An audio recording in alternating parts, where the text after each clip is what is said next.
അവളുടെ ഹൃദയം സഹതാപത്താൽ നിറഞ്ഞു. അവൾക്ക് അവിടുത്തെ ആശ്വസിപ്പിക്കണം. പട്ടാളക്കാരുടെ മധ്യത്തിലൂടെ അവൾ ഈശോയെ സമീപിക്കുന്നു. ആരെങ്കിലും എന്തെങ്കിലും പറഞ്ഞുകൊള്ളട്ടെ, സ്നേഹം പ്രതിബന്ധം അറിയുന്നില്ല. പരമാർത്ഥ ഹൃദയർ അവിടുത്തെ കാണും. അങ്ങിൽ ശരണപ്പെടുന്നവരാരും നിരാശരാവുകയില്ല.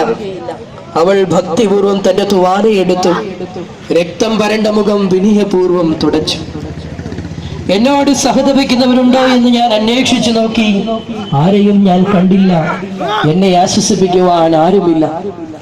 പ്രവാചകൻ വഴി അങ്ങ് അരുളിച്ചേന ഈ വാക്കുകൾ എന്റെ ചെവികളിൽ മുഴങ്ങിക്കൊണ്ടിരിക്കുന്നു. സ്നേഹം നിറഞ്ഞ കർത്താവേ, വെറോനിക്കയെ പോലെ അങ്ങയോട് സഹതപിക്കുവാനും അങ്ങയെ ആശ്വസിപ്പിക്കുവാനും ഞാൻ ആഗ്രഹിക്കുന്നു. അങ്ങേ പീഡാനുഭവത്തിന്റെ മായാത്ത മുദ്ര എന്റെ ഹൃദയത്തിൽ പതിപ്പിക്കണമേ. वेरोनिका यीशु का चेहरा पोंछती है।